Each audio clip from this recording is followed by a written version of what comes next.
मसाजोग गावचे सरपंच संत देशमुख यांच्या हत्या प्रकरणाचा खटला कोर्टात सुरू झाला। या हत्या प्रकरणातील अनेक धक्कादायक गोष्टींचा उलगडा होत आहे। संत देशमुख यांचे बंधू धनंजय देशमुख यांनी वाल्मिक कराड यांना फोन केला असल्याचं समोर आलं। धनंजय देशमुख यांनी देखील ही बाब मान्य केली। सरपंच संत देशमुख हत्या प्रकरणात वाल्मिक कराड, महेश केदार, सुदर्शन घुले, प्रतीक घुले, जयराम चाटे, सुधीर सांगळे आदी आरोपींना अटक करण्यात आली, तर कृष्ण आंधळे हा मागील 3.5 महिन्यांपासून फरार आहे। संत देशमुख हत्या प्रकरणात पोलिसांनी अनेकांचे जबाब नोंदवले, त्याशिवाय काही गोपनीय साक्षीदारांचेही जबाब नोंदवले आहेत। धनंजय देशमुख यांच्यात जबाबात अनेक गोष्टींचा उलगडा करण्यात आला। अवध एनर्जी प्रकल्पावर झालेल्या मारहाणीची माहिती धनंजय देशमुख यांना त्यांच्या सहकारी मित्रांनी 6 डिसेंबर 2024 रोजी देण्यात आली होती। घटनास्थळी पोहोचल्यानंतर धनंजय देशमुख यांनी संत देशमुखांकडे घडलेल्या प्रकरणाबाबत विचारणा केली।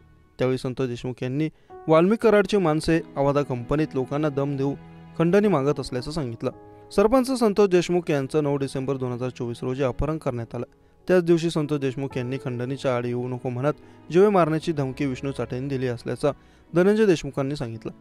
धनंजय देशमुख यांनी वाल्मिक कराडला फोन केला, पण फोन व्यस्त असल्याने कराडसोबत बोलणं झालं नाही।